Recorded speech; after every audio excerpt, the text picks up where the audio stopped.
اعوذ باللہ من الشیطان الرجیم بسم اللہ الرحمن الرحیم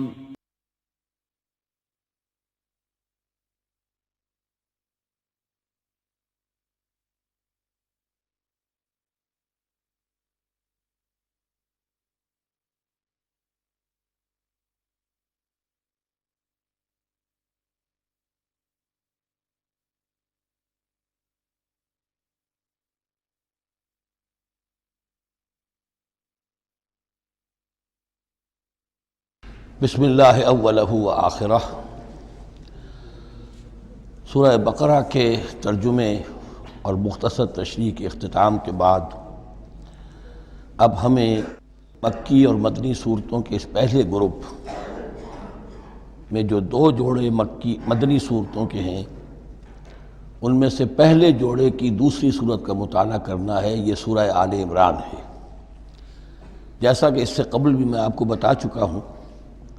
کہ جوڑے ہونے کی نسبت یہ ہے کہ ان دونوں چیزوں میں گہری مشابہت بھی ہو، مرد اور عورت بہت مشابہت بھی ہے لیکن کچھ فرق بھی ہو، اور جو فرق ہو وہ ایسا ہو کہ جس سے ایک دوسرے کے لیے کمپلیمنٹری ہو، ایک دوسرے سے مل کر کسی مقصد کی تکمیل ہوتی ہو۔ یہ نسبت زوجیت کی حقیقت ہے۔ اب آپ دیکھیں گے مشابہتیں جو ہیں بہت نمایاں جو سورہ بقرہ میں اور سورہ آل عمران میں ہیں کہ دونوں شروع ہوئی ہیں الف لام میم سے۔ دونوں کے شروع میں قرآن مجید کی عظمت کا بیان ہے، اگرچہ سورہ آل عمران میں اس کے ساتھ ہی تورات اور انجیل کا بیان بھی ہے۔ دونوں کے اختتام پر بڑی عظیم آیات آئی ہیں۔ وہ آیت ہم پڑھ چکے ہیں جو سورہ بقرہ کے اختتام پر آئی ہے، جو کہ ایک عظیم دعا پر مشتمل ہے۔ عظیم ترین دعاؤں میں سے اس کو شمار کیا جا سکتا ہے، ربنا لا تؤاخذنا ان نسینا او اخطانا۔ سورہ آل عمران کے آخری رکوع میں بھی ایک نہایت جامع دعا آئی ہے، وہ 3-4 آیتوں میں پھیلی ہوئی ہے اور بڑی جامع دعا ہے۔ پھر جیسے میں نے آپ کو بتایا کہ سورہ بقرہ میں بھی یہ سورۃ الامتین ہے، دو امتوں سے بحث کر رہی ہے، گفتگو کر رہی ہے، خطاب کر رہی ہے۔ یہی معاملہ سورہ آل عمران کا بھی ہے، لیکن یہ فرق ہے کہ سورہ بقرہ میں زیادہ گفتگو ہے یہود کے بارے میں، اور سورہ آل عمران میں زیادہ گفتگو ہے نصارہ کے بارے میں۔ تو گویا کہ اس طرح وہ تکمیل ہو رہی ہے کہ اہل کتاب کا جو ایک طبقہ تھا اور اہم تر طبقہ تھا یہود، دینی اعتبار سے ان کی اہمیت زیادہ تھی، چاہے تعداد میں وہ کم تھے اور کم ہیں، لیکن یہ کہ دینی اعتبار سے ان کی اہمیت زیادہ رہی ہے۔ دوسرا طبقہ ہے یہ عیسائیوں کا، لیکن یہ کہ ان کا تذکرہ وہاں بہت کم آیا، یہاں آپ کو اس سورہ آل عمران میں زیادہ خطاب ان سے ملے گا۔ پھر جیسے سورہ بقرہ کا پہلا نصف جو ہے وہ 18 رکوعوں پر اور 152 آیات پر مشتمل تھا، اور نصف ثانی جو ہے وہ 22 رکوعوں پر لیکن 134 آیات پر مشتمل تھا، تو تقریباً مساوی دو حصے تھے۔ وہی کیفیت آپ کو یہاں ملے گی، بلکہ یہاں وہ بتمام و کمال ہے، دونوں حصے بہت مساوی ہیں۔ کل 20 رکوع ہیں، 10 رکوع ایک نصف اول میں ہے، 10 رکوع نصف ثانی میں ہے۔ صرف ایک آیت کا فرق ہے کہ پہلے 10 رکوعوں میں 101 آیات ہیں اور دوسرے 10 رکوعوں میں 99 آیات ہیں۔ پھر جیسے وہاں 3 حصے ہیں نصف اول کے، ویسے ہی یہاں بھی 3 حصے ہیں نصف اول کے، لیکن یہاں رکوعوں کی تقسیم نہیں ہے بلکہ آیات کی ہے۔ پہلی 32 آیات میں تمہیدی کلام ہے، جیسے کہ 4 رکوع سورہ بقرہ کے، اگرچہ وہاں روح سخن ابتدا ہی سے یہود کی طرف ہو گیا تھا، یہاں روح سخن ابتدا ہی سے نصارہ کی طرف ہے، لیکن یہ کہ یہاں کی 32 آیات اسی طرح تمہیدی کلام پر مشتمل ہے جیسی کہ سورہ بقرہ کے 4 رکوع۔ پھر یہاں 31 آیات براہ راست خطاب ہے نصارہ سے، خاص طور پر حضرت عیسیٰ علیہ السلام کی ولادت کن حالات میں ہوئی، کیا ان کا مقام اور مرتبہ تھا، کیا ان کی اصل حیثیت تھی، پھر یہ کہ ان کے ساتھ کیا معاملہ ہوا۔ یہ حصہ نازل بھی ہوا ہے سن 9 ہجری میں، جو شامل یہاں کر دیا گیا ہے، حالانکہ اس سورہ مبارکہ کا اکثر و بیشتر حصہ جو ہے وہ سن 3 ہجری میں غزوہ احد کے بعد نازل ہوا ہے، لیکن یہ کہ یہ حصہ جو ہے 31 آیات پر مشتمل نازل ہوا سن 9 ہجری میں۔ نجران ایک بستی تھی عرب کے جنوب میں یمن کی طرف، اور وہاں عیسائی آباد تھے، تو وہاں کے عیسائیوں کے سردار اور ان کے جو بڑے لاٹ پادری تھے وہ کچھ 70 عیسائیوں کا ایک وفد لے کر آئے حضور کی خدمت میں مدینہ منورہ میں، بات سمجھنے سمجھانے کے لیے کہ آپ کس بات کی دعوت دے رہے ہیں، اور کئی دن مقیم رہے اور بات پوری سمجھ بھی لی، خاموش بھی ہو گئے، پھر بھی بات نہیں مانی تو حضور نے مباہلے کی دعوت دی، اس چیلنج کو قبول کیے بغیر وہاں سے چلے گئے۔ لیکن یہ کہ بہرحال انہوں نے جو ترتیب جس شدت کے ساتھ ہونی چاہیے تھی ان کی طرف سے وہ بھی نہیں کی، یہ شرافت کا انہوں نے مظاہرہ کیا۔ بہرحال یہ 9 رکوع، یہ جو 31 آیات ہیں سن 9 میں نازل ہوئیں۔ یہی نوٹ کر لیجئے کہ سورہ بقرہ کی بھی ایک بات میں بتانے سے میں بھول گیا اس وقت، کہ یہ جو سود سے متعلق احکام ہیں، جو رکوع ہے، جو 38واں رکوع ہے سورہ بقرہ، یہ بھی تقریباً سن 9 میں نازل ہوا ہے۔ گویا کہ وہ مشابہت بھی موجود ہے کہ اگرچہ سورہ بقرہ کا اکثر و بیشتر حصہ غزوہ بدر سے قبل نازل ہوا، لیکن اس میں بھی کچھ آیات وہ ہیں جو سن 9 ہجری میں نازل ہوئی ہیں اور سود کے بارے میں آخری حکم ہے۔ اسی طریقے سے یہاں جو یہ نجران کے عیسائیوں سے خطاب کے لیے جو آیات نازل فرمائی گئیں، یہ سن 9 میں نازل کی گئیں، لیکن شامل ہے سورہ آل عمران میں کہ جس کا اکثر و بیشتر حصہ سن 3 ہجری میں غزوہ احد کے بعد نازل ہوا ہے۔ پھر جیسے سورہ بقرہ کے نصف اول کا جو آخری تیسرا حصہ تھا، وہ 15واں، 16واں، 17واں، 18واں رکوع، اس میں یہ کہ حضرت ابراہیم کا ذکر تھا، خانہ کعبہ کا ذکر تھا، اسی طریقے سے وہی بات یہاں ملے گی آپ کو۔ اور یہاں اب اہل کتاب کو دعوت دی گئی ہے اسی انداز میں جیسے کہ وہاں 16ویں رکوع میں سورہ بقرہ کے دی گئی ہے۔ یہ تیسرا حصہ جو ہے نصف اول کا، یہ 38 آیات پر مشتمل ہے، بہت جامع آیات ہیں، بہت اہم آیات ہیں۔ اس کے بعد نصف ثانی شروع ہو جاتا ہے جس میں کہ یا ایھا الذین آمنوا، جیسے 19ویں رکوع سے شروع ہوا سورہ بقرہ میں یا ایھا الذین آمنوا استعینوا بالصبر والصلاۃ ان اللہ مع الصابرین، یہاں اب یہ 11واں رکوع جو ہے وہ شروع ہوگا یا ایھا الذین آمنوا اتقوا اللہ حق تقاتہ ولا تموتن الا وانتم مسلمون۔ یہ جو نصف ثانی کے 10 رکوع ہیں، ان کی تقسیم یہاں پر عمودی ہے، افقی نہیں ہے۔ پھر تقسیم کر سکتے ہیں، پہلے 2 رکوعوں میں زیادہ خطاب مسلمانوں سے ہے، اور پھر اگرچہ روئے سخن جو ہے پھر اہل کتاب کی طرف بھی ہے۔ پھر 6 رکوع مسلسل ہیں غزوہ احد کے حالات پر مشتمل، جو مسائل سامنے آئے ان پر تبصرہ، جو مسلمانوں سے غلطیاں ہوئیں ان پر گرفت، آئندہ کے لیے ہدایات۔ تو یہ پورے 60 آیات ہیں تقریباً، اور 6 رکوعوں پر پھیلی ہوئی ہیں۔ یہ سب کے سب یوں سمجھیے کہ قرآن مجید کا ایک مستقل باب ہے، چیپٹر ہے غزوہ احد، اس کا عنوان ہو سکتا ہے، لیکن قرآن میں اس طرح سے چیپٹر بنائے نہیں گئے ہیں، بلکہ یہ صورتیں ہیں کہ جو میں نے جیسا کہ ابتدا میں عرض کیا تھا تعارف قرآن کے ضمن میں کہ یہ مجموعہ خطبات الہیہ ہے، ایک خطبہ نازل ہو رہا ہے اور اس کے اندر جو مضامین آ رہے ہیں، لیکن ان میں ربط اور ترتیب ہے۔ اس ربط اور ترتیب پر توجہ اب تک کم ہوئی ہے، لیکن اب اس دور میں قرآن حکیم کے علم و معرفت کا یہ پہلو بھی اب زیادہ نمایاں ہوا ہے کہ اس میں بڑا نظم ہے، نظام القرآن، اس کے اندر تنظیم ہے، اس میں آیات کا آپس میں ربط ہے، سورتوں کا سورتوں سے ربط ہے، اور ایسے ہی یہ جو ہے الٹب کلام نہیں ہے۔ پھر آخری 2 رکوع، وہ ان میں سے ایک تو جو ہے آخری رکوع وہ تو بہت ہی جامع ہے، اور اس میں وہ عظیم دعا بھی آئی ہے، اور فلسفہ ایمان کے بارے میں اہم ترین بحث ہے کہ جو اس مقام پر آئی ہے۔ اور اس طریقے سے، اور جو اس سے پہلے کا رکوع ہے 19واں رکوع، وہ بھی در حقیقت کنکلوڈنگ جس کو کہا جاتا ہے، سم اپ کرتے ہوئے پوری سورہ مبارکہ کے مضامین کو، بڑے جامع مضامین پر مشتمل ہے۔ تو اس طرح آپ دیکھیں گے، اور جگہ جگہ آپ دیکھیں گے کہ بعض اوقات تو الفاظ وہی آ رہے ہیں، وہی انداز ہے۔ وہاں بھی کہا گیا تھا مسلمانوں تم کہو ہم ایمان رکھتے ہیں اللہ پر اور جو کچھ ہم پر نازل کیا گیا اور جو کچھ ابراہیم پر اور اسحاق پر، وہی آپ کو آیات یہاں بھی ملیں گی۔ حضرت ابراہیم کا ذکر وہاں ہے، یہاں بھی ملے گا۔ یہود پر ضربت علیہم الذلۃ والمسکنہ والی آیت وہ یہاں بھی آئے گی۔ ذرا ترتیب کا فرق ہے، یہ متشابہ کہلاتے ہیں، قرآن مجید میں متشابہ، اور یہ حفاظ کے لیے مشکل ترین مقام ہوتے ہیں کہ تیزی میں روانی میں وہ اس سے مشابہ جو مقام ہے وہ ادھر منتقل ہو جاتے ہیں۔ لیکن مضامین کے اندر آپ کو اتنی گہری مناسبت نظر آئے گی کہ جس کو میں نے تشبیہ دی ہے زوجیت، کہ ظاہر بات ہے کہ ہر حیوان کا جوڑا جو ہوتا ہے وہ یوں سمجھیے کہ 90% تو ایک دوسرے سے مشابہ ہوں گے،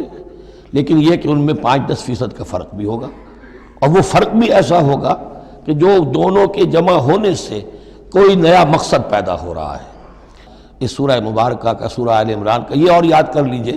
کہ میں نے آپ کو بتایا تھا کہ نبی اکرم صلی اللہ علیہ وسلم نے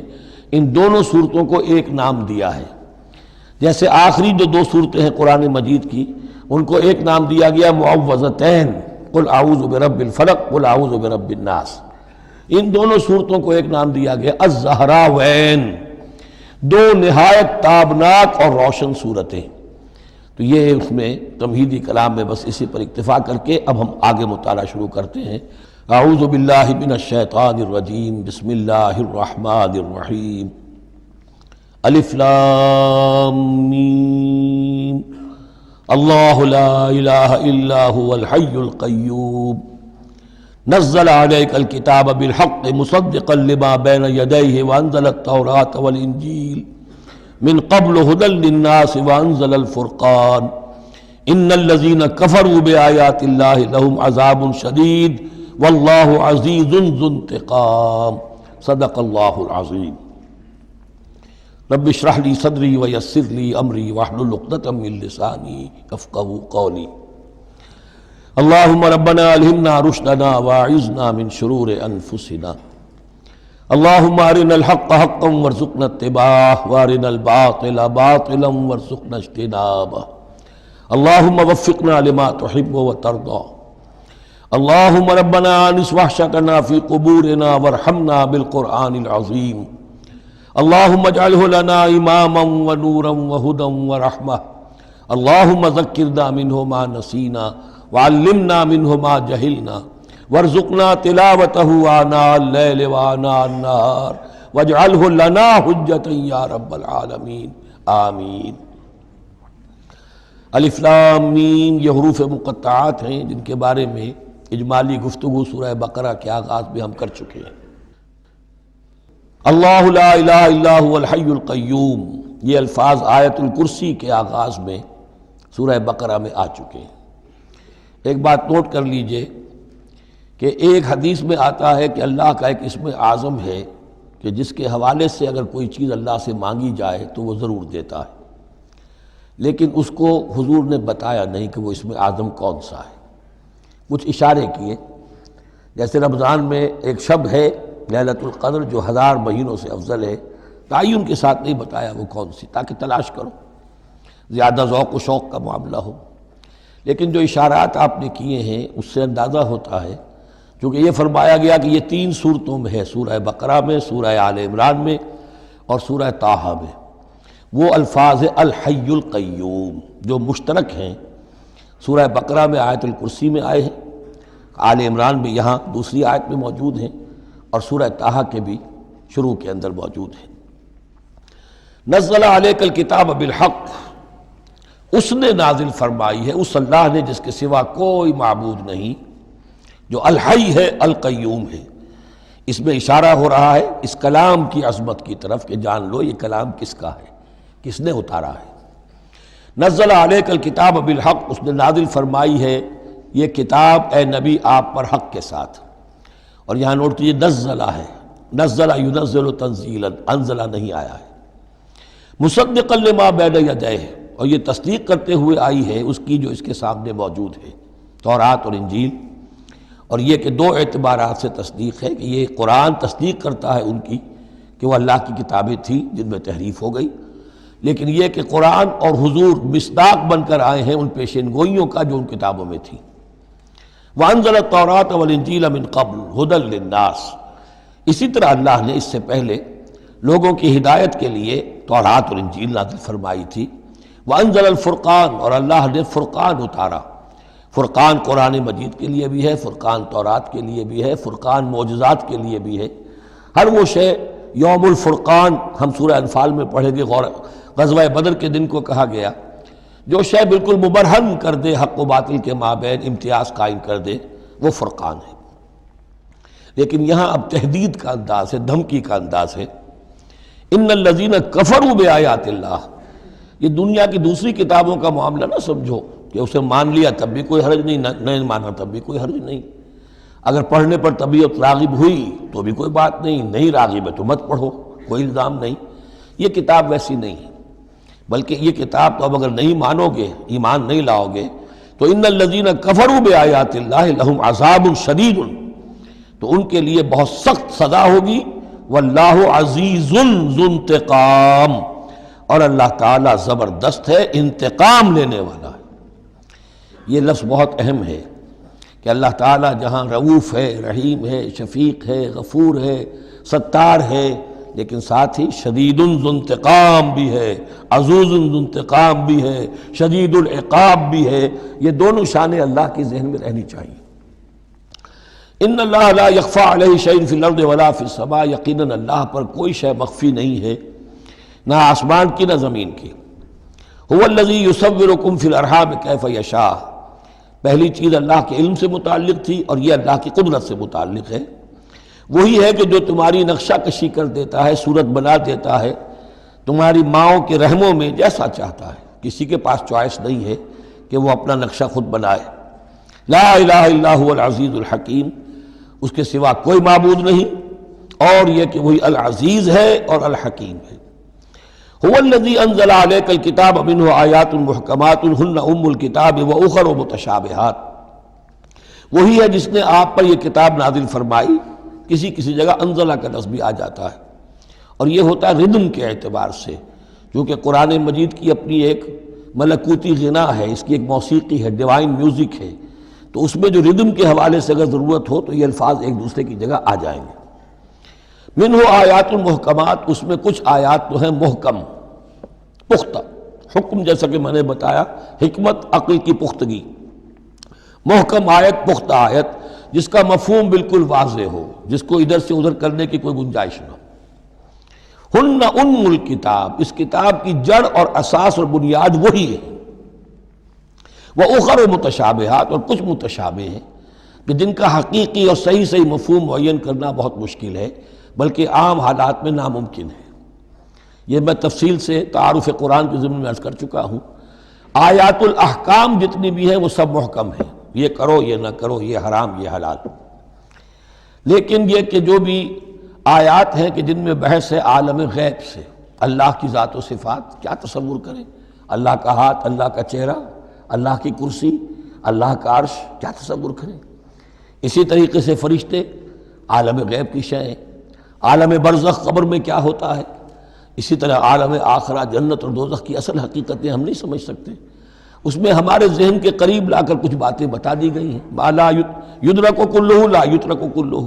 اجمالی تصور قائم ہو جانا چاہیے، اس کے بغیر تو راستہ سیدھا رہے گا نہیں آدمی کا، لیکن ان کی تفاصیل میں نہیں جانا چاہیے۔ تو دوسرے درجے میں نے آپ کو بتایا تھا کہ کچھ فزیکل فینومینا بھی یہ بھی ایک وقت تک رہے ہیں آیات متشابہات میں سے، لیکن رفتہ رفتہ جیسے یہ سائنس کا علم بڑھتا چلا جا رہا ہے، ان میں سے بہت سی چیزیں اب محکم ہو کر سامنے آ رہی ہیں۔ تو یہ گویا کہ شفٹنگ سینڈز کے مانند ہیں کہ ان میں سے جو چیزیں، بہت سی چیزیں واضح ہو گئیں جو پہلے واضح نہیں تھیں، لیکن اب بھی بعض چیزیں ہیں، جیسے میں نے عرض کیا 7 آسمان سے کیا مراد ہے کہ جو واضح نہیں ہے ہم پر، لیکن ہمارا یقین ہے کہ انشاءاللہ وہ وقت آئے گا کہ انسان سمجھ لے گا کہ ہاں یہی بات صحیح تھی اور یہی تعبیر صحیح تھی۔ هو الذی انزل علیک الکتاب منہ آیات محکمات ہن ام الکتاب، یہ بہت اہم ہے۔ اصل جو ہے جڑ کتاب کی، اس لیے کہ کتاب کے بارے میں عرض کر چکا ہوں کہ وہ ہے مجموعہ احکام۔ کتاب جیسا کہ ہم نے سورہ بقرہ میں دیکھا جہاں حکم آیا کتب علیکم کتب علیکم کتب علیکم، تو کتاب کی جڑ اور اساس جو ہے وہ وہی ہے۔ وَأُخَرُ مُتَشَابِهَاتٌ فَأَمَّا الَّذِينَ فِي قُلُوبِهِمْ زَيْغٌ، تو وہ لوگ جن کے دلوں میں کجی ہوتی ہے، اب وہ یہ ہے کہ وہ کوئی خاص بات نئی نکالنی ہے تاکہ اپنی ذہانت و فطانت کا جو ہے ڈنکا بجوایا جا سکے، یا کوئی اور فساد پیدا کرنا ہے، کوئی فتنہ پیدا کرنا ہے، ذہن ٹیڑھا ہو چکا ہے، اب اس ٹیڑھے ذہن کے لیے کوئی دلیل چاہیے قرآن سے، اب وہ متشابہات کے چکر میں لگیں گے، ان کے پیچھے پڑیں گے کہ کسی کے مفہوم کو میں اپنے من پسند مفہوم کی طرف موڑ سکوں۔ فَأَمَّا الَّذِينَ فِي قُلُوبِهِمْ زَيْغٌ فَيَتَّبِعُونَ مَا تَشَابَهَ مِنْهُ، تو وہ لوگ کہ جن کے دلوں میں کجی ہے وہ پیچھے لگتے ہیں ان کے کہ جو متشابہ ہیں، ان میں سے ابتغاء الفتنۃ، یا تو فتنہ اٹھانا چاہتے ہیں فتنے کی تلاش میں، وابتغاء تاویلہ، اور تلاش کرنے کے لیے کہ اس کی اصل حقیقت، اصل منشا، اصل مراد کیا ہے۔ یعنی یہ بھی ہو سکتا ہے کسی کا علمی ذوق ہی ایسا ہو جائے، اور یہ بھی ہو سکتا ہے کہ ایک شخص کی فطرت میں کجی ہو۔ وما یعلم تاویلہ الا اللہ، حالانکہ ان کا حقیقی مفہوم اللہ کے سوا کوئی نہیں جانتا۔ والراسخون فی العلم یقولون، اور جو لوگ علم میں راسخ ہیں، پختہ ہیں، جن کی جڑیں گہری ہو چکی ہیں علم میں، وہ کیا کہتے ہیں؟ یقولون آمنا بہ کل من عند ربنا، ہم ایمان لائے اس کتاب پر، قرآن پر، یہ کل کا کل ہمارے رب کی طرف سے ہے۔ جو بات صاف سمجھ میں آ گئی ہے اس پر عمل کریں گے، جو بات پوری طرح سمجھ میں نہیں آ رہی ہے انتظار کریں گے، لیکن یہ اجمالی یقین رکھیں گے کہ یہ ہے اللہ کی کتاب۔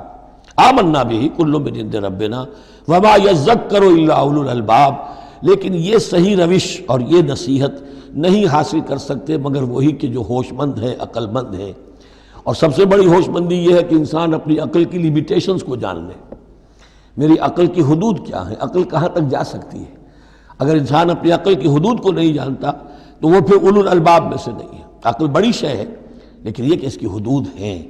ایک حد سے آگے یہ عقل تجاوز نہیں کر سکتی۔ گزر جا عقل سے آگے کہ یہ نور چراغ راہ ہے، منزل نہیں ہے۔ منزل تک پہنچانے والی شے جو ہے وہ عقل نہیں ہے، وہ قلب پہنچائے گا، لیکن یہ کہ بہرحال عقل ایک روشنی دیتی ہے، حقیقت کی طرف اشارے کرتی ہے۔ ربنا لا تزغ قلوبنا بعد اذ ہدیتنا، اور ان کا یہ قول ہوتا ہے اولو الالباب کا، اے رب ہمارے دلوں کو کج نہ ہونے دیجو اس کے بعد کہ تو نے ہمیں ہدایت دے دی ہے۔ وہب لنا من لدنک رحمہ، اور ہمیں تو خاص اپنے خزانہ فضل سے رحمت عطا فرما، انک انت الوہاب، یقیناً تو ہی سب کچھ دینے والا ہے، تیری ہی بارگاہ سے ملے گا۔ ربنا انک جامع الناس لیوم لا ریب فیہ، اے رب ہمارے یقیناً تو جمع کرنے والا ہے لوگوں کو اس دن جس دن میں کوئی شک نہیں ہے، قیامت کا دن، یوم القیامہ۔ ان اللہ لا یخلف المیعاد، یقیناً اللہ تعالیٰ اس وعدے کے خلاف نہیں کرے گا، اپنے وعدے کی خلاف ورزی نہیں کرتا، لہذا جو اس نے بتایا ہے کہ وہ دن آئے گا وہ آ کر رہے گا۔ ان الذین کفروا لن تغنی عنہم اموالہم ولا اولادہم من اللہ شیئا، اب یہ ذرا تحدی کا انداز ہے، چیلنج کا انداز ہے۔ زمانہ نزول کے اعتبار سے آپ نے نوٹ کر لیا کہ یہ سن 3 میں نازل ہو رہی ہے سورہ مبارکہ غزوہ احد کے بعد،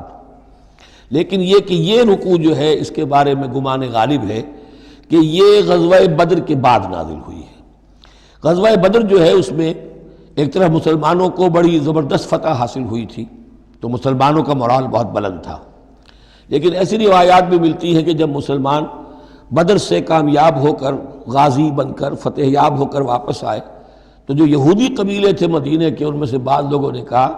کہ مسلمانوں اتنا نہ اتراؤ، یہ کچھ قریش کے ناتجربہ کار چھوکرے تھے جن سے تمہارا مقابلہ پیش آیا ہے، اگر ہم سے کبھی بات اس کا مقابلہ پیش آیا تو معلوم ہوگا، تب دن میں تارے نظر آئیں گے وغیرہ وغیرہ۔ تو اس پس منظر میں یہ الفاظ کہے جا رہے ہیں کہ نہیں، تمام کفار اسی طریقے سے آخر کار زیر ہوں گے اور اللہ کے دین کو غالب ہونا ہے، واللہ غالب علی امرہ ولکن اکثر الناس لا یعلمون۔ ان الذین کفروا لن تغنی عنہم اموالہم ولا اولادہم من اللہ شیئا، یقیناً جن لوگوں نے کفر کی روش اختیار کی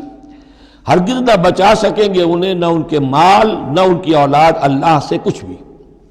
وَأُولَٰئِكَ هُمْ وَقُودُ النَّارِ، اور وہ تو سب کے سب آگ کا ایندھن بنیں گے۔ کداب آل فرعون، تمہاری تو حیثیت ہی کیا ہے، چپندی کا شوربہ۔ آل فرعون کا معاملہ یاد کرو، ان کے ساتھ کیا ہوا تھا، شہنشاہ اور بڑے لاؤ لشکر والا، وفرعون ذی الاوتاد، کداب آل فرعون والذین من قبلہم، اور اسی پر کیا اس سے پہلے ثمود اور عاد جیسی قومیں زبردست جو ہیں اسی جزیرہ نما عرب میں رہی ہیں۔ کذبوا بآیاتنا، انہوں نے بھی ہماری آیات کو جھٹلایا تھا۔ فاخذہم اللہ بذنوبہم، تو اللہ نے پکڑا ان کو ان گناہوں کی پاداش میں۔ واللہ شدید العقاب، اور اللہ سزا دینے میں بہت سخت ہے۔ قل للذین کفروا، اے نبی کہہ دیجئے ان لوگوں سے جو کفر کی روش اختیار کر رہے ہیں، ستغلبون وتحشرون الی جہنم، تم سب کے سب مغلوب ہو کر رہو گے، دنیا میں مغلوب ہوگے اور پھر جہنم کی طرف گھیر کر لے جائے جاؤ گے۔ وبئس المہاد، اور وہ بہت برا ٹھکانہ ہے۔ قد کان لکم آیۃ فی فئتین التقطا، تمہارے لیے ایک نشانی آ چکی ہے ان 2 گروہوں میں جو آپس میں جنہوں نے جنگ کی، یعنی بدر کی جنگ ہوئی، اس میں ایک طرف مسلمان تھے، ایک طرف مشرکین مکہ تھے، تمہارے لیے نشانی موجود ہے۔ قد کان لکم آیۃ فی فئتین التقطا فئۃ تقاتل فی سبیل اللہ، اس میں سے ایک جماعت وہ تھی، ایک گروہ وہ تھا جو اللہ کی راہ میں جنگ کر رہا تھا، وأخری کافرۃ، اور دوسرا گروہ جو ہے وہ کافر تھا، یرونہم مثلیہم رأی العین، وہ دیکھ رہے تھے اپنی آنکھوں سے کہ ان سے دگنے ہیں۔ اب اس کے کئی معنی کیے گئے ہیں، ایک یہ بھی ہے کہ مسلمانوں کو تو کھلا نظر آ رہا تھا کہ ہم سے دگنی فوج ہے، بلکہ 3 گنی تھی۔ بعض روایات میں ایسا بھی آتا ہے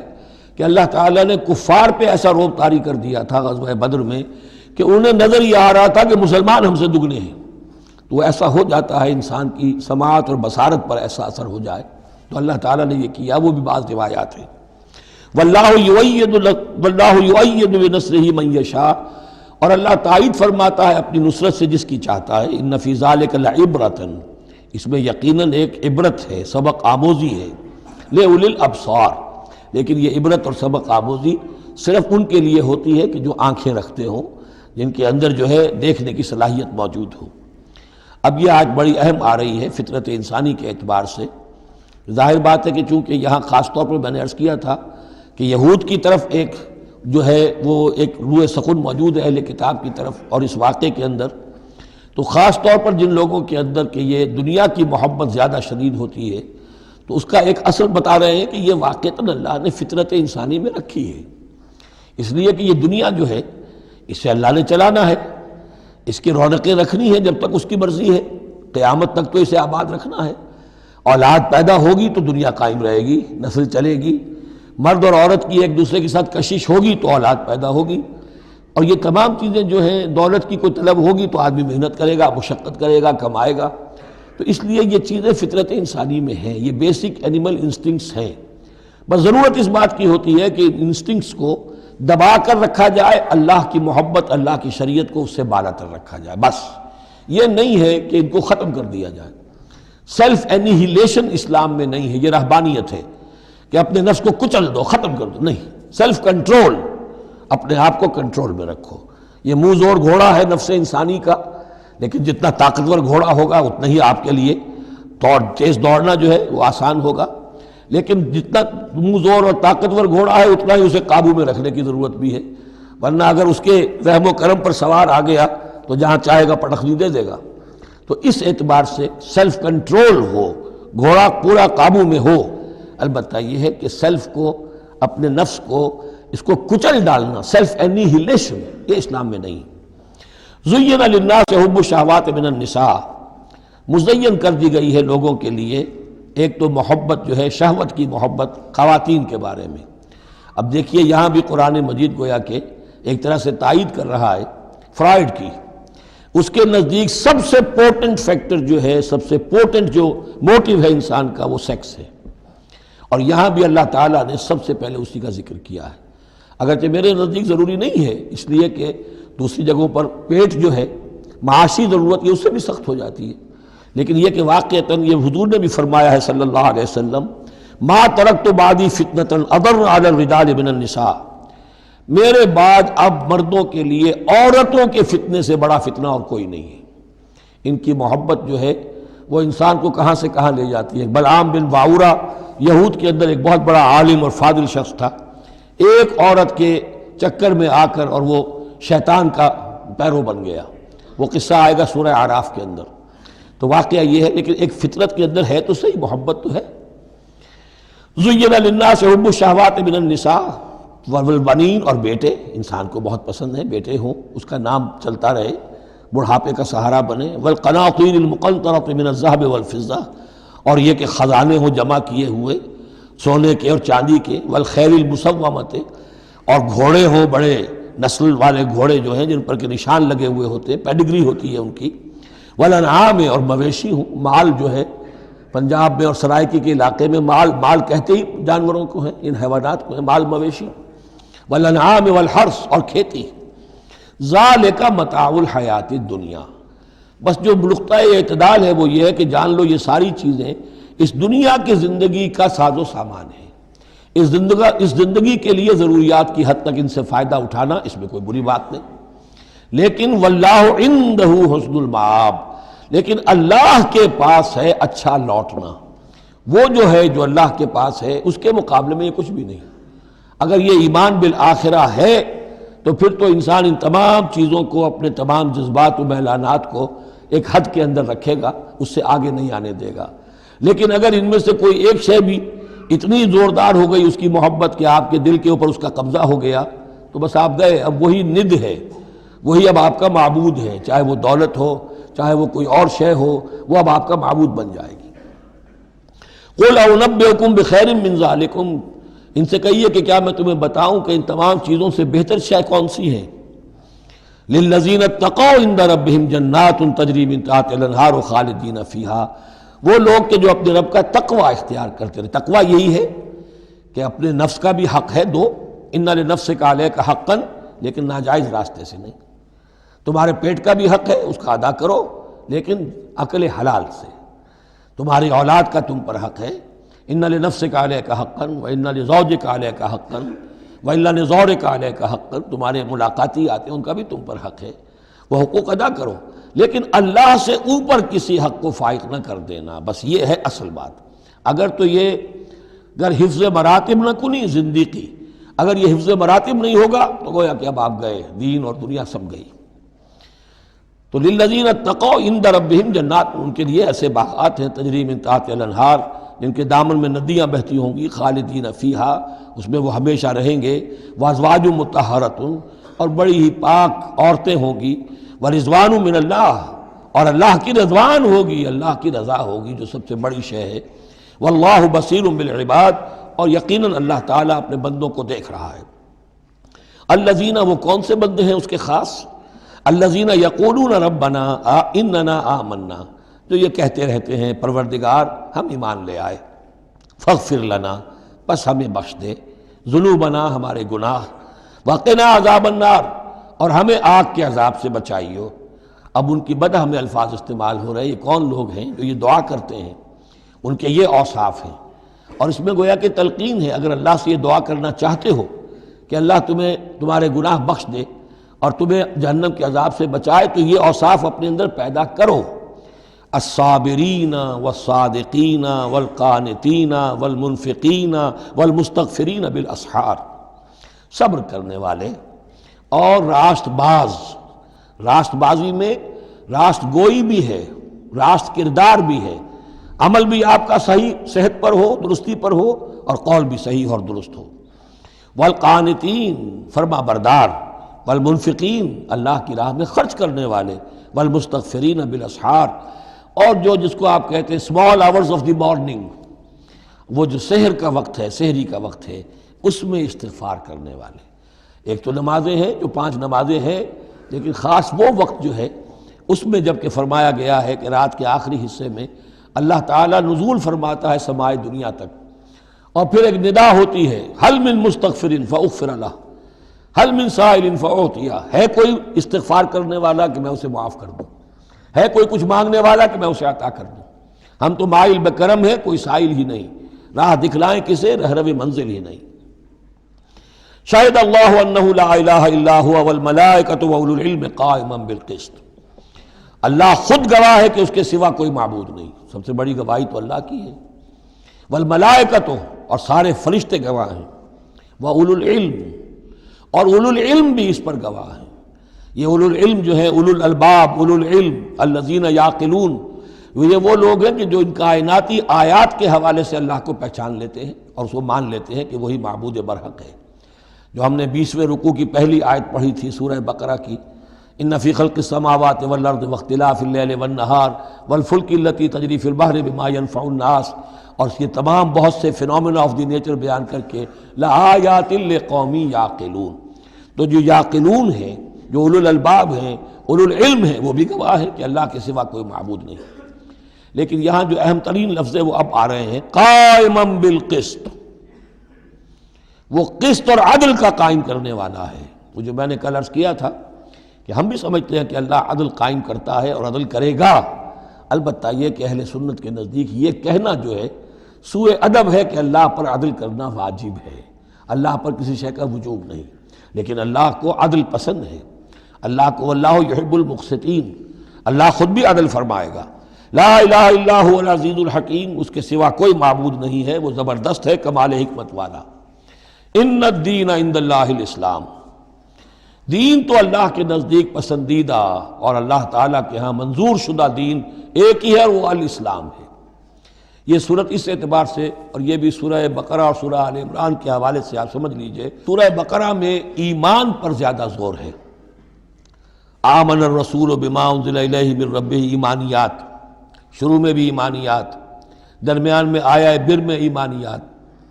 اس سورہ مبارکہ میں اسلام پر زیادہ زور ہے۔ اب ان دونوں میں بھی ایک نسبت ہے خاص، جس کو بے تفصیل میں جانے کا موقع نہیں ہے۔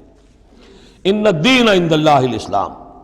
آگے چل کر آیت آئے گی وَمَن يَبْتَغِ غَيْرَ الْإِسْلَامِ دِينًا فَلَن يُقْبَلَ مِنْهُ،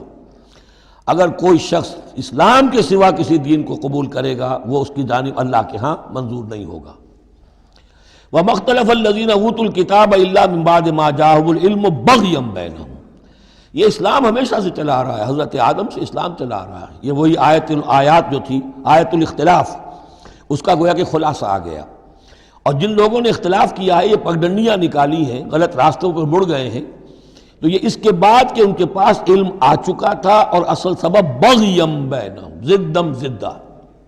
دی ارج ٹو ڈومینیٹ۔ ومن یکفر بآیات اللہ، اور جو کوئی اللہ کی آیات کا انکار کرتا ہے، فإن اللہ سریع الحساب، تو اللہ تعالیٰ کو حساب لیتے دیر نہیں لگے گی، وہ بڑی تیزی کے ساتھ حساب لے لے گا۔ فإن حاجوک، پھر اے نبی اگر یہ آپ سے محاجہ کرتے ہیں، حجت بازی کرتے ہیں، دلیل بازی کرتے ہیں، مناظرے کرتے ہیں، فقل، تو آپ تو آخری بات کہہ دیجئے دو ٹوک، فقل اسلمت وجہی للہ ومن اتبعنی، دیکھو بھائی میں نے تو اپنا چہرہ اللہ کے سامنے جھکا دیا ہے، اور انہوں نے بھی جو میرا اتباع کر رہے ہیں، ہم نے ایک راستہ اختیار کر لیا، لکم دینکم ولی دین، ہمارا یہ راستہ، تم جدھر جانا چاہتے ہو جاؤ، جس پگڈنڈی پر مڑنا چاہتے ہو چلے جاؤ، جس کھائی میں گرنا چاہتے ہو جاؤ، دفع ہو جاؤ۔ فقل اسلمت وجہی للہ ومن اتبعنی وقل للذین اوتوا الکتاب والامیین، اور اے نبی کہہ دیجئے ان دونوں سے، ان سے بھی کہ جنہیں کتاب دی گئی تھی پہلے، یعنی یہود اور نصارہ، والامیین، اور ان سے بھی کہہ دیجئے کہ جو مشرکین عرب ہیں ابھی بقیہ عرب میں، اسلمتم، تم بھی اسلام لاتے ہو یا نہیں، تابع ہوتے ہو کہ نہیں، اللہ کے سپرد اپنے آپ کو کرتے ہو کہ نہیں۔ فَإِنْ أَسْلَمُوا فَقَدِ اهْتَدَوْا، اگر وہ بھی اسی طریقے سے اسلام لے آئیں تو ہدایت پر ہو جائیں گے۔ وَإِنْ تَوَلَّوْا فَإِنَّمَا عَلَيْكَ الْبَلَاغُ، پھر اگر وہ رخ پھیر لیں، منہ موڑ لیں، تو اے نبی آپ پر کوئی ذمہ داری نہیں ہے سوائے پہنچا دینے کی۔ اعلیٰ کو یہاں پھر پہچان، انما علیک البلاغ، آپ کے ذمہ ہے پہنچا دینا، آپ نے ہمارا پیغام پہنچا دیا، ہماری دعوت ان تک پہنچا دی، ہماری آیات انہیں پڑھ کر سنا دی، اب آگے چوائس ان کا ہے، آپ پر ذمہ داری نہیں ہے کہ یہ لوگ ایمان کیوں نہیں لائے۔ وَلَا تُسْأَلُ عَنْ أَصْحَابِ الْجَحِيمِ، یہ سورہ بقرہ میں ہم پڑھائے ہیں۔ وَاللَّهُ بَصِيرٌ بِالْعِبَادِ، باقی اللہ تعالیٰ اپنے بندوں کو دیکھ رہا ہے، وہ ان سے حساب کتاب کر لے گا، وہ معاملہ اس کا ان سے نبٹ لے گا، آپ کے ذمہ جو فرض تھا آپ اس فرض کو ادا کرتے رہیے۔ ان الذین یکفرون بآیات اللہ ویقتلون النبیین بغیر حق، یقیناً وہ لوگ جو اللہ کی آیات کا کفر کرتے ہیں اور انبیاء کو قتل کرتے رہے ہیں ناحق، ویقتلون الذین یامرون بالقسط من الناس، اور قتل کرتے رہے ہیں یا قتل کرتے ہیں ان لوگوں کو انسانوں میں سے جو عدل کا حکم دیتے ہیں، اس لیے کہ انصاف کی بات تو پسند نہیں ہوتی کسی کو، سچی بات الحق مر، تو بہت سے مواقع پر ایسا ہوتا ہے کہ حق گوئی کی پاداش میں کوئی حق گو انسان جو ہے اسے اپنی جان سے ہاتھ دھونے پڑتے ہیں۔ تو یہاں پھر دیکھیے قسط کا معاملہ آیا ہے، عدل، اللہ قائم بالقسط ہے، اور اللہ کے محبوب بندے وہی ہیں کہ جو انبیاء کے علاوہ وہ لوگ کہ جو عدل کا حکم دیں، انصاف کا ڈنکا بجانے کی کوشش کریں۔ تو فرمایا وَيَقْتُلُونَ الَّذِينَ يَأْمُرُونَ بِالْقِسْطِ مِنَ النَّاسِ، تو ایسے لوگ جنہیں کہ جو کہ ایسے لوگوں کو قتل کریں، فَبَشِّرْهُمْ بِعَذَابٍ أَلِيمٍ، تو اے نبی انہیں بشارت سنا دیجئے دردناک عذاب کی۔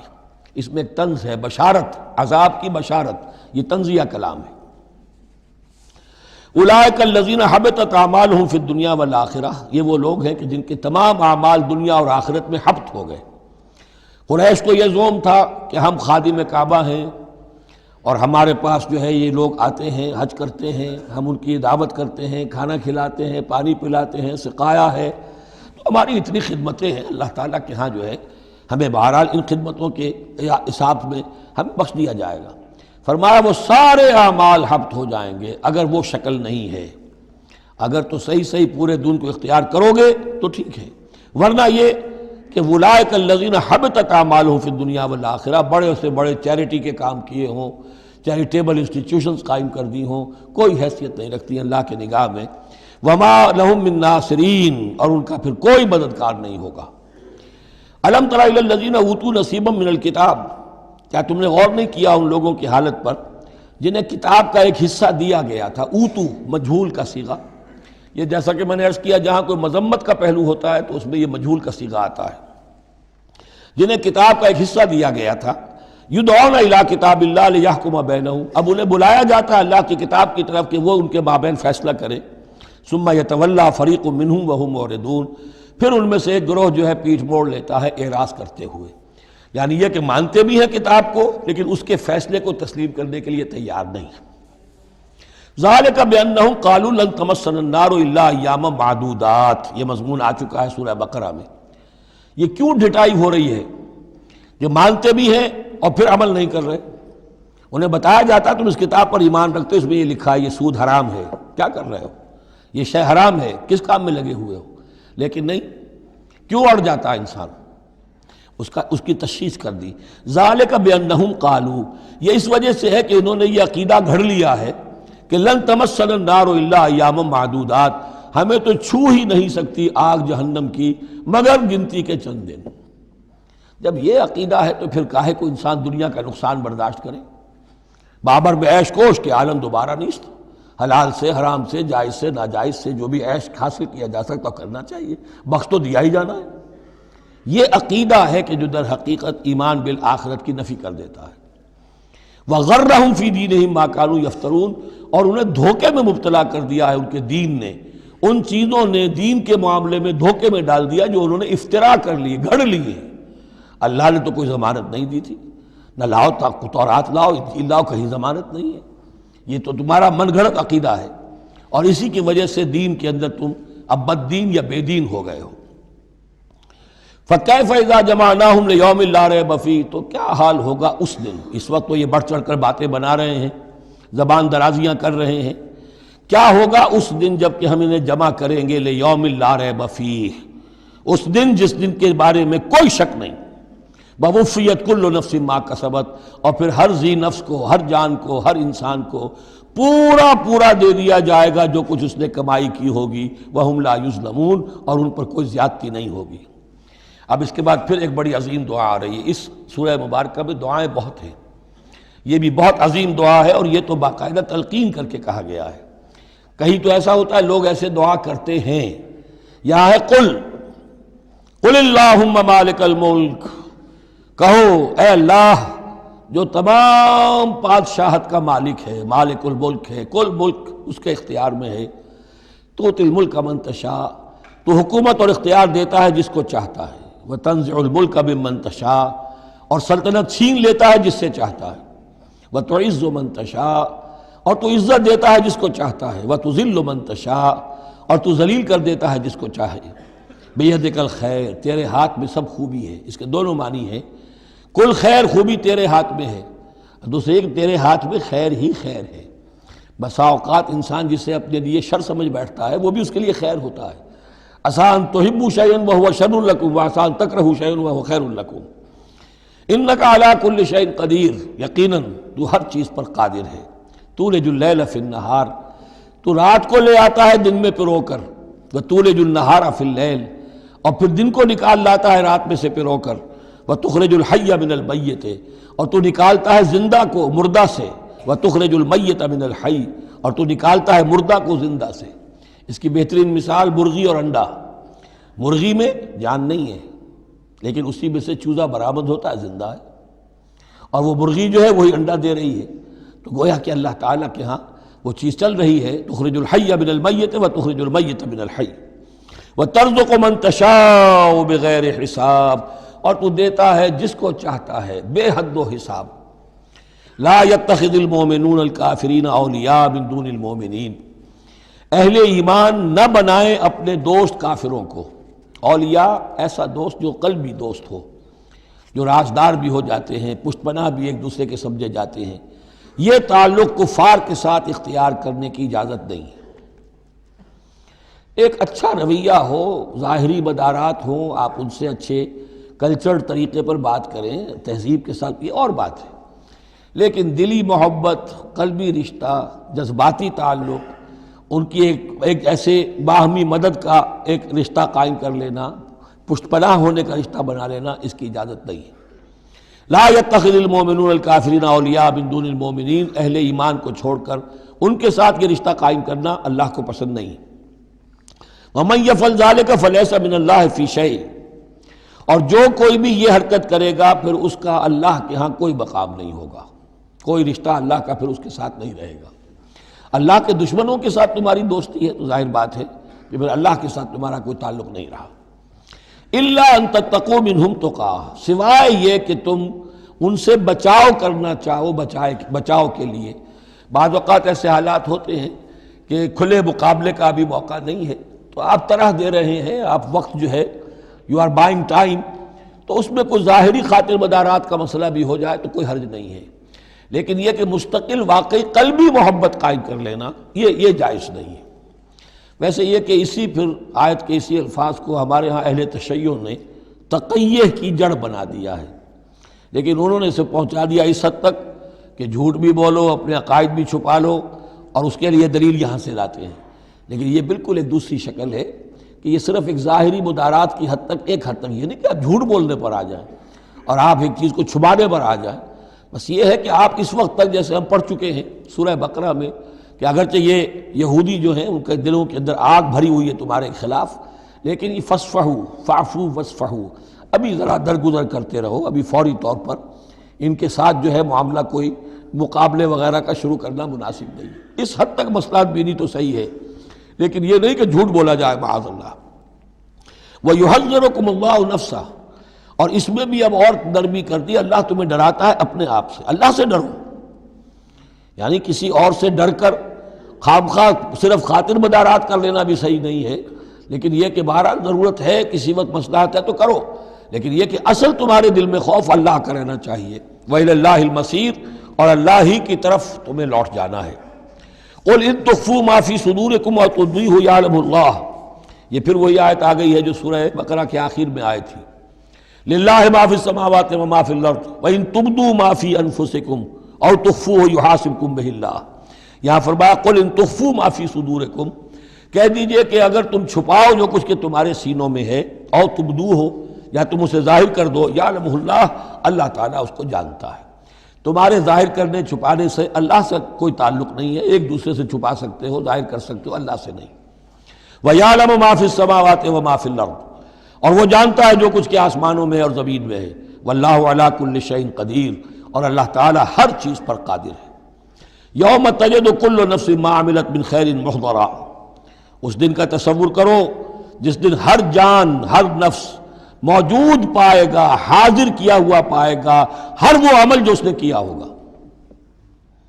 فمن یعمل مثقال ذرۃ خیرا یرہ ومن یعمل مثقال ذرۃ شرا یرہ، یوم تجد کل نفس ما عملت من خیر محضرا وما عملت من سوء، جو نیکی کی ہوگی اسے بھی موجود پائے گا، اور جو بدی کمائی ہوگی وہ بھی موجود پائے گا۔ تود لو ان بینہا و بینہ امدا بعیدا، اور ہر جان یہ چاہے گی، ہر انسان یہ چاہے گا کہ کاش میرے اور میرے اعمال نامے کے درمیان بڑا فاصلہ آ جائے، میں اسے دیکھوں بھی نہ، میری نگاہ بھی اس پر نہ پڑے۔ وَيُحَذِّرُكُمُ اللَّهُ نَفْسَهُ، اور اللہ ڈرا رہا ہے تمہیں اپنے آپ سے، یعنی تقویٰ رکھنا ہے تو اس کا کرو، ڈرنا ہے تو اس سے ڈرو، خوف کھانا ہے تو اس سے کھاؤ۔ وَاللَّهُ رَءُوفٌ بِالْعِبَادِ، اور اللہ تعالیٰ اپنے بندوں کے حق میں بہت شفیق ہے، یعنی یہ وارننگز جو اسی لیے دے رہا ہے کہ تمہاری عاقبت برباد نہ ہو، بار بار سمجھا رہا ہے۔ قُلْ إِن كُنتُمْ تُحِبُّونَ اللَّهَ، یہ آیت بہت معروف بھی ہے، مسلمانوں کو پسند بھی ہے۔ ہمارے ہاں جو وعظ ہوتے ہیں، تقاریر ہوتی ہیں، تو اس کے اندر بہت کثرت سے کوٹ ہوتی ہے، قُلْ إِن كُنتُمْ تُحِبُّونَ اللَّهَ فَاتَّبِعُونِي يُحْبِبْكُمُ اللَّهُ، اے نبی کہہ دیجئے کہ اگر تم لوگ چاہتے ہو کہ اللہ سے محبت کرو، اگر تم اللہ سے محبت کرتے ہو، فَاتَّبِعُونِي، تو میری پیروی کرو، میرا اتباع کرو، یحببکم اللہ، اللہ تم سے محبت کرے گا،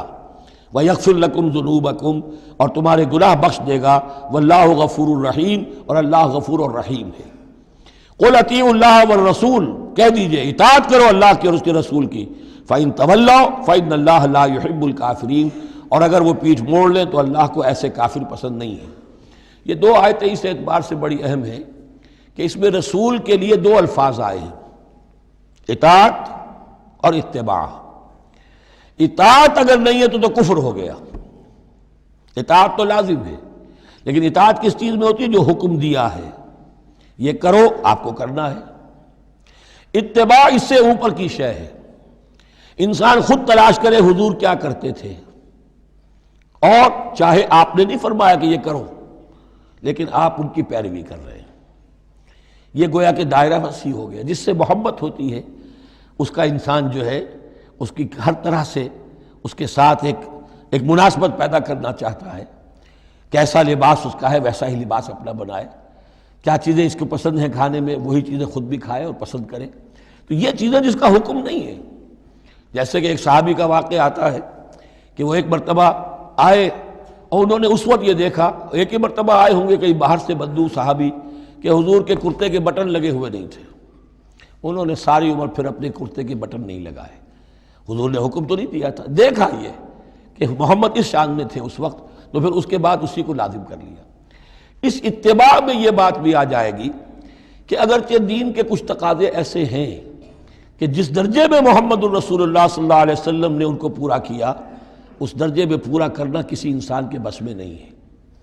پھر بھی اس کی کوشش کرتے رہنا یہ اتباع کا تقاضا ہے۔ مثلا حضور نے کوئی مکان نہیں بنایا، حضور نے کوئی جائیداد نہیں بنائی، حضور نے جیسے ہی وحی کا آغاز ہوا کوئی دنیاوی کام نہیں کیا، کوئی تجارت نہیں کی، ایک ایک لمحہ اپنی توانائی کی ایک ایک رمق وہ لگا دی کس کام کے لیے؟ اللہ کے دین کی دعوت اور اللہ کے دین کی اقامت، اس کو قائم کرنے کے لیے۔ اب سب کے لیے تو اس مقام تک تو پہنچنا مشکل ہے، لیکن یہ کہ آئیڈیل یہ رہے، اسی کی طرف انسان چلنے کی کوشش کرتا رہے، میکسیمم جتنا بھی اپنا وقت فارغ کرے، اپنے وسائل فارغ کرے اور لگائے اس کام کے اندر، تو اتباع کا جو ہے کم سے کم تقاضا اس وقت پورا ہوگا۔ ہاں جو حکم دے دیا گیا یہ حلال ہے، یہ حرام ہے، یہ فرض ہے، یہ واجب ہے، اس کا تو اگر معاملہ اس کی پیروی نہیں ہو رہی تو پھر تو وہ کفر ہے۔ لیکن اتباع اگر آپ کر رہے ہیں تو اتباع جو ہے وہ پھر اللہ کا محبوب بن جانا ہے۔ اگر تم اللہ سے محبت کرتے ہو تو میرا اتباع کرو، میری پیروی کرو، دیکھو میں کیا کر رہا ہوں، میرے کیا شب و روز ہے، کن کاموں میں میری توانائیاں لگ رہی ہیں، کیا دلچسپیاں ہیں میری دنیا کے اندر، ان چیزوں کے اندر تم میری پیروی کرو۔ فاتبعونی یحببکم اللہ، تم اللہ کے محب نہیں محبوب بن جاؤ گے۔ واللہ غفور الرحیم، اور اللہ غفور الرحیم ہے۔ باقی دوسرا درجہ جو نچلا ہے، قل اطیعوا اللہ والرسول، اطاعت تو اللہ اور اس کے رسول کی کرنی ہی کرنی ہے۔ فإن تولوا، اور اگر اس اطاعت سے بھی موڑے، فإن اللہ لا يحب الکافرین، تو اللہ کو ایسے کافر تو پسند نہیں ہے، کیونکہ پھر اطاعت رسول کا انکار تو کفر ہو گیا۔ یہاں وہ پہلا حصہ جو ہے نصف اول کا ثلث اول، یعنی نصف اول جو ہے سورہ مبارکہ کا، میں نے عرض کیا تھا کہ اس میں پہلی آیات 32 ہیں، جنرل ہیں، تمہیدی ہیں، دین کے بڑے جو گہرے اصول ہیں وہ ہیں، دعائیں تلقین کی گئی ہیں، محکمات اور متشابہات کا فرق واضح کیا گیا ہے۔ لیکن اب دوسرے حصے میں سارا خطاب جو ہے وہ براہ راست عیسائیوں سے ہے، اور انہیں بتانا یہ ہے کہ حضرت عیسیٰ کو جو تم نے معبود بنا لیا، یا تو تثلیث کی شکل دے دی ٹرینٹی، یا گاڈ انکارنیٹ بنا دیا۔ تثلیثیں بھی دو طرح کی رہی ہیں، اللہ بھی اور مریم بھی اور عیسیٰ بھی، اور دوسری تثلیث جو ہے جو اب دنیا میں عام ہے وہ ہے اللہ اور روح القدس اور حضرت عیسیٰ۔ تو یہ جو تثلیثیں تم نے ایجاد کر لی کہ کوئی بنیاد نہیں ہے، یہ تمہاری کج روی ہے، تم نے غلط شکل اختیار کی ہے۔ عیسیٰ علیہ السلام بہت برگزیدہ پیغمبر تھے، ہاں ان کی ولادت معجزانہ طریقے پر ہوئی ہے، لیکن اگر ان کی ولادت معجزانہ طریقے پر ہوئی ہے تو ان سے متصلاً قبل یحییٰ کی جو ولادت ہوئی ہے وہ بھی معجزانہ ہوئی ہے، وہ بھی کوئی کم معجزہ نہیں تھا۔ تو معجزے، اور پھر آدم کی جو ولادت ہوئی یا آدم کو جو پیدا کیا اللہ نے، تو ظاہر بات ہے کہ وہ اپنی جگہ پر جہاں سے نسل انسانی کا آغاز ہوا، تو یہی بات اگر دلیل ہو جائے الوہیت کی تو یہ تو پھر آدم کو بھی الہ مانو اور یحییٰ کو بھی الہ مانو، تو ساری بحث اس پر ہو رہی ہے۔ ان اللہ اصطفیٰ آدم و نوحا وآل ابراہیم وآل عمران علی العالمین، یقیناً اللہ نے چن لیا آدم کو اور نوح کو اور آل ابراہیم کو اور آل عمران کو تمام جہان والوں پر، تمام جہانوں پر نہیں، تمام جہان والوں پر۔ حضرت آدم علیہ السلام کا بھی استفاء ہوا ہے۔ اس میں کچھ ان لوگوں کے لیے دلیل بنتی ہے جو سمجھتے ہیں کہ جو تخلیق آدم ہے اس میں پہلے کوئی سپیشیز وجود میں آئی تھی، اور اس سپیشیز، اس نوع کے ایک فرد کو اللہ نے چن کر اس میں پھر اپنی روح پھونکی ہے تو وہ آدم بن گئے، تو وہ بھی سلیکٹڈ تھے۔ استفاء کے معنی ہوتا ہے کسی میں سے چن لینا، بہرحال ایک عام معنی بھی ہو جاتے ہیں، پسند کر لینے کے معنی بھی ہو سکتے ہیں۔ ان اللہ اصطفیٰ آدم و نوحا، اور پھر نوح کو پسند کیا، آل ابراہیم، ابراہیم کے گھر کو، ان کے خاندان کو، و آل عمران۔ عمران جو ہے بنی اسرائیل کی تاریخ میں دو عظیم شخصیتوں کے نام ہیں، ایک تو حضرت موسیٰ کے والد کا نام بھی عمران تھا، اور ایک حضرت مریم کے والد کا نام بھی عمران تھا۔ حضرت عیسیٰ کے نانا عمران ہوئے اور حضرت موسیٰ کے والد عمران تھے۔ یہاں پہ غالباً حضرت موسیٰ کے والد مراد ہیں، لیکن چونکہ آگے سارا معاملہ حضرت مریم کا آ رہا ہے تو شاید عین ممکن ہے کہ یہاں پر اشارہ ان کے نانا کی طرف ہو۔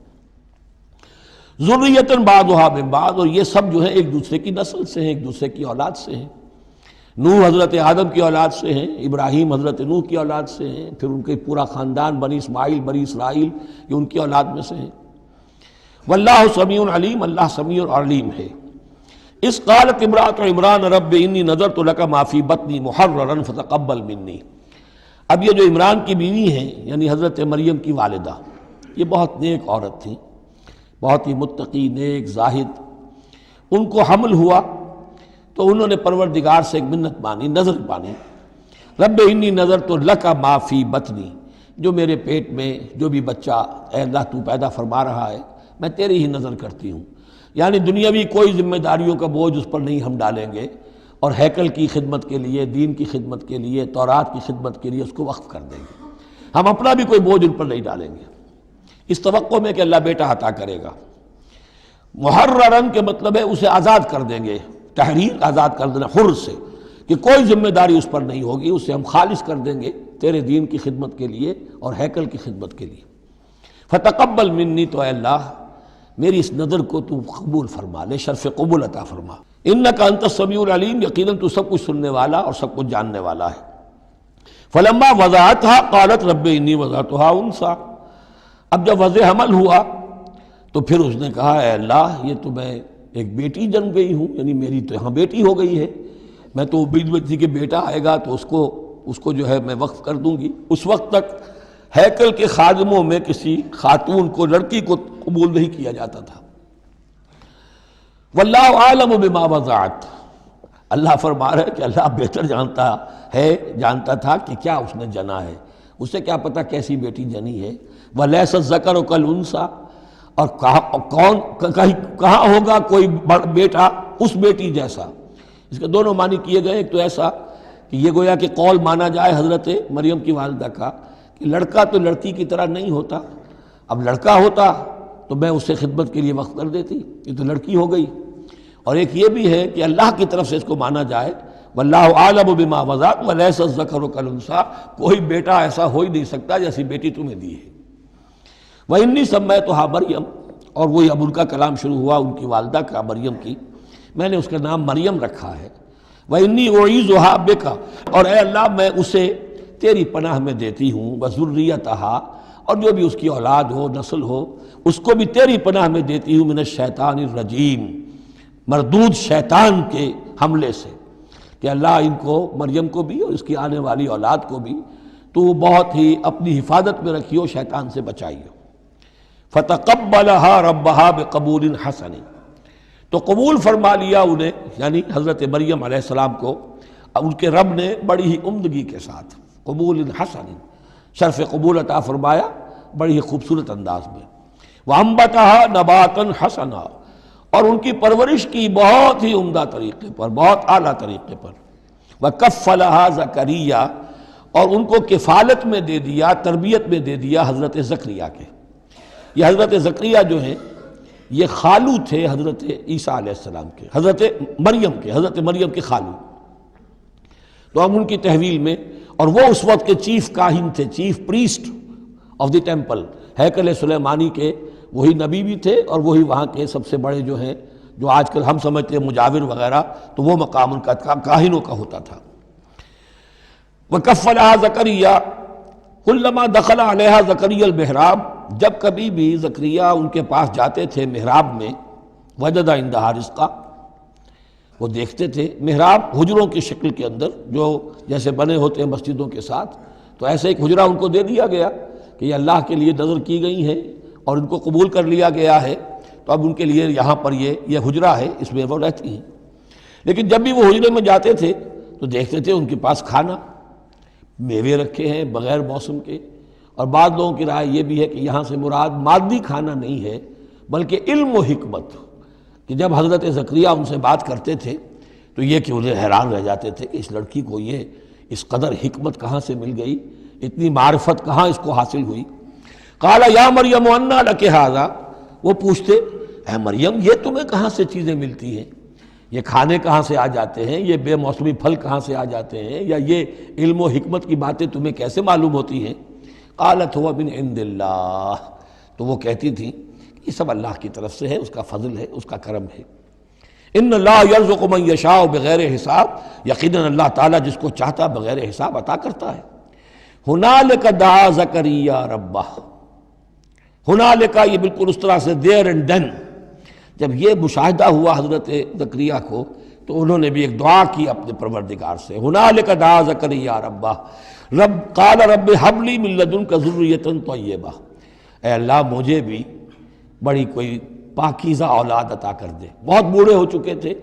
ان کی اہلیہ جو ہے وہ بھی بہت بوڑھی ہو چکی تھی، ضعیفہ تھی، اور ساری عمر بانجھ رہی تھی، لاولد تھے۔ یہ ساری تفصیل پھر سورہ مریم کے اندر مزید کھل کر آئے گی، اس لیے کہ یہی مضامین وہاں بیان ہوئے تھے مکی دور میں، جب کہ ہجرت حبشہ کے لیے مسلمان گئے تھے تو وہاں جا کر سورہ مریم کی آیات جو ہیں وہ پھر حضرت عبداللہ ابن جعفر نے پڑھ کر سنائی تھی۔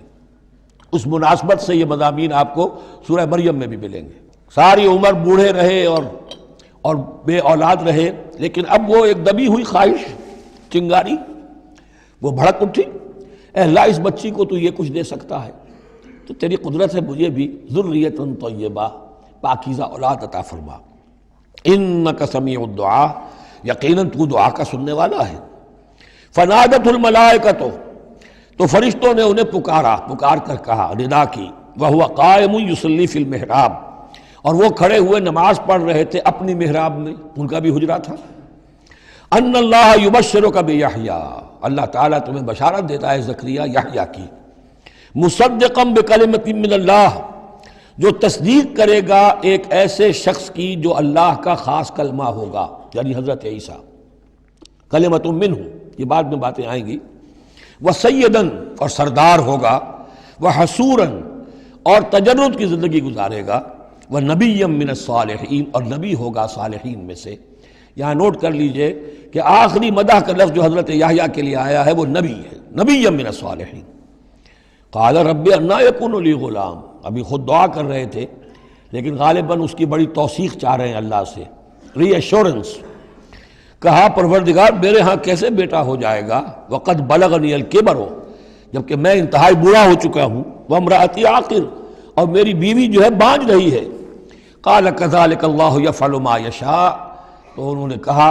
کہ اللہ نے فرمایا کہ اللہ کرتا ہے اسی طرح، یا فرشتوں نے جواب دیا جو چاہتا ہے کرتا ہے، اسے اسباب کی احتیاج نہیں ہے، اسباب اس کے محتاج ہیں، اللہ اسباب کا محتاج نہیں ہے۔ قال رب اجعل لی آیہ، انہوں نے عرض کیا پروردگار میرے لیے کوئی نشانی مقرر کر دے، مجھے معلوم ہو جائے کہ واقعی ایسا ہونا ہے اور واقعی یہ کلام جو میں سن رہا ہوں تیری طرف سے ہے۔ قال آیتک الا تکلم الناس ثلاثۃ ایام الا رمزا، اللہ نے فرمایا کہ اب نشانی یہ ہے تمہارے لیے کہ اب 3 دن تک تم لوگوں سے گفتگو نہیں کر سکو گے سوائے اشارے کنائے کے، یعنی قوت گویائی سلب ہو گئی ان کی، اب وہ بول نہیں سکتے تھے 3 دن تک۔ وَاذْكُرْ رَبَّكَ كَثِيرًا، اپنے دل میں اپنے رب کو یاد کرتے رہو کثرت کے ساتھ۔ وَسَبِّحْ بِالْعَشِيِّ وَالْإِبْكَارِ، اور تسبیح کیا کرو شام کے وقت بھی اور صبح کے وقت بھی۔ وَإِذْ قَالَتِ الْمَلَائِكَةُ يَا مَرْيَمُ إِنَّ اللَّهَ اصْطَفَاكِ، اب دیکھیے یہ حضرت زکریا اور حضرت یحییٰ کا قصہ آ گیا کہ بانجھ بوڑھی عورت کے بطن سے شدید ضعیفی کی عمر میں حضرت زکریا کو اللہ نے یحییٰ جیسا بیٹا دے دیا، تو کیا یہ عام قانون کے مطابق ہے؟ یہ بھی تو معجزہ تھا۔ اسی طریقے سے اس سے ذرا بڑھ کر ایک معجزہ ہے کہ جو حضرت مسیح کا ہے کہ وہاں باپ کا معاملہ نہیں ہے۔ فرمایا وَإِذْ قَالَتِ الْمَلَائِكَةُ يَا مَرْيَمُ، اور یاد کرو جب کہ کہا فرشتوں نے اے مریم، ان اللہ اصطفاک وطہرک واصطفاک علی نساء العالمین، یقیناً اللہ نے تمہیں چن لیا ہے اور تمہیں خوب پاک کر دیا ہے اور تمہیں چن لیا ہے تمام جہان کی خواتین پر۔ یا مریم اقنتی لربک، اے مریم اب اپنے رب کی فرما برداری کرتی رہو، واسجدی اور سجدہ کیا کرو، ورکعی مع الراکعین اور جھکنے والوں کے ساتھ جھکتی رہا کرو، نماز باجماعت کے اندر شریک ہو جایا کرو۔ ذالک من انباء الغیب نوحی الیک، اور یہ غیب کی خبروں میں سے ہے جو اے محمد ہم آپ کو وحی کر رہے ہیں۔ وما کنت لدیہم، آپ تو ان کے پاس موجود نہیں تھے، اذ یلقون اقلامہم ایہم یکفل مریم، جبکہ وہ اپنے قلم پھینک رہے تھے یہ طے کرنے کے لیے کہ ان میں سے کون ہوگا کہ جو مریم کا کفیل ہوگا، کس کی تربیت میں زیر نگرانی، یعنی اور بھی وہاں پریسٹ تھے، کاہن اور بھی تھے، ان سب میں سے ہر ایک چاہتا تھا کہ یہ بچی جو ہے میری تحویل میں ہو، میں تربیت کروں، جسے اللہ کے نام پر جو ہے اس طرح وقف کر دیا گیا ہے۔ لیکن یہ کہ جب وہ اس طریقے سے اپنے قلم پھینک کر کچھ جیسے ہوتا ہے کوئی ذائچہ نکالنا یا کسی طرح کا معاملہ تو طے کر رہے تھے، اس میں اللہ نے حضرت زکریا کا نام نکال دیا تھا۔ تو اے نبی اس وقت تو آپ تو وہاں نہیں تھے، وما کنت لدیہم یختصمون، اور نہ آپ اس وقت تھے جبکہ وہ آپس میں جھگڑ رہے تھے۔ اذ قالت الملائکۃ یا مریم ان اللہ یبشرک بکلمۃ من، اب یاد کرو جب کہ کہا فرشتوں نے اللہ سے، کہ فرشتوں نے مریم سے کہ یقیناً اللہ تعالیٰ تمہیں بشارت دے رہا ہے ایک ایسی ہستی کی جو خاص کلمہ ہوگا اس کی جانب سے، اسمہ المسیح عیسی ابن مریم، اس کا نام ہوگا المسیح عیسیٰ مریم کا بیٹا، وجیہاً فی الدنیا والآخرہ، باعزت ہوگا، مرتبے والا ہوگا دنیا میں بھی اور آخرت میں بھی، ومن المقربین، اور بہت ہی اللہ کے مقربین بارگاہ میں سے ہوگا، بہت مقرب، وَيُكَلِّمُ النَّاسُ فِي الْمَهْدِ وَكَهْلًا، اور وہ لوگوں سے گفتگو کرے گا گود میں بھی اور پوری عمر کا ہو کر بھی۔ کہولت 40 برس کے بعد آتی ہے، اور حضرت مسیح اٹھا لیے گئے، رفع سماوی ہوا 33 برس کی عمر میں، گویا کہ اس آیت کا تقاضا ابھی پورا نہیں ہوا ہے۔ اور اس سے اندازہ کر لیجیے اس کے کہنے کی ضرورت کیا تھی، پوری عمر کو پہنچ کر تو سبھی بولتے ہیں، اس کا اشارہ کیوں کیا گیا یہاں؟ اس لیے کہ ہمیں معلوم ہو جائے کہ حضرت مسیح پر ابھی موت واقع نہیں ہوئی ہے، بلکہ وہ واپس آئیں گے دنیا میں، دوبارہ اتریں گے، پھر ان کی وہ عمر بھی ہوگی، پھر وہ شادی بھی کریں گے، ان کی اولاد بھی ہوگی، اور ان کے ذریعے سے اللہ تعالیٰ یہ نظام خلافت علی منہاج النبوت کو پوری دنیا میں قائم کرے گا۔ وَيُكَلِّمُ النَّاسَ فِي الْمَهْدِ وَكَهْلًا، اور وہ گفتگو کرے گا لوگوں سے اپنے گود میں بھی، تمہاری گود میں بھی، پگھوڑے میں بھی، اور بڑی پوری عمر کا ہو کر بھی، وَمِنَ الصَّالِحِينَ، اور یقیناً وہ بھی بہت ہی ہمارے نیکوکار بندوں میں سے ہوگا۔ قالت رب انا یکون لی ولد، حضرت مریم سلام علیہا نے بھی وہی جو ہے بات واضح کی، اے اللہ میرے اولاد کیسے ہو جائے گی، یمسسنی بشر، مجھے تو کسی مرد نے ہاتھ تک نہیں لگایا۔ قال کذالک اللہ یخلق ما یشاء، فرمایا اسی طرح اللہ تعالیٰ تخلیق فرماتا جو چاہتا ہے، اس کو ضرورت نہیں ہے۔ ٹھیک ہے عام ولادت انسانوں کی اسی طرح ہوتی ہے، باپ کا بھی حصہ ہے، ماں کا بھی حصہ ہے، لیکن یہ کہ اللہ تعالیٰ کے لیے کسی بھی شے کی ضرورت نہیں ہے، وہ محتاج نہیں ہے ان اسباب اور وسائل و ذرائع کا، اور جو چاہے کرتا ہے۔ قال کذالک اللہ یخلق ما یشاء اذا قضى امرا فانما يقول له كن فيكون، وہ تو جب کسی شے کا فیصلہ کر لیتا ہے تو بس وہ کہتا ہے ہو جا اور وہ ہو جاتی ہے۔ وَيُعَلِّمُهُ الْكِتَابَ وَالْحِكْمَةَ، اور وہ اللہ تعالیٰ اسے سکھائے گا کتاب بھی اور حکمت بھی، وَالتَّوْرَاةَ وَالْإِنْجِيلَ، اور تورات بھی اور انجیل بھی، وَرَسُولًا إِلَىٰ بَنِي إِسْرَائِيل، اور وہ رسول بن کر آئیں گے اسرائیل کی طرف۔ اب یہ جو دو کنٹمپریریز ہیں ان کو نوٹ کر لیجئے کہ حضرت یحییٰ کے بارے میں نبیم من الصالحین پر آ کر بات ختم ہو گئی، اور حضرت عیسیٰ کے بارے میں رسولاً الی بنی اسرائیل، بنی اسرائیل کی طرف رسول ہو کر آئیں گے۔ حضرت یحییٰ صرف نبی تھے اسی لیے وہ قتل بھی کر دیے گئے، حضرت عیسیٰ رسول تھے، رسول قتل نہیں ہو سکتے، اسی لیے ان کو زندہ آسمان پر اٹھا لیا گیا۔ یہ بہت اہم مضمون ہے کہ جو یہاں بھی آپ کو سمجھ لینا چاہیے۔ اس کے بعد ان کے بعد معجزات کا تذکرہ ہے، وہ انشاءاللہ اب اگلی نشست میں پڑھیں گے۔ بارک اللہ لی و لکم فی القرآن العظیم و نفعنی و ایاکم بالآیات والذکر الحکیم۔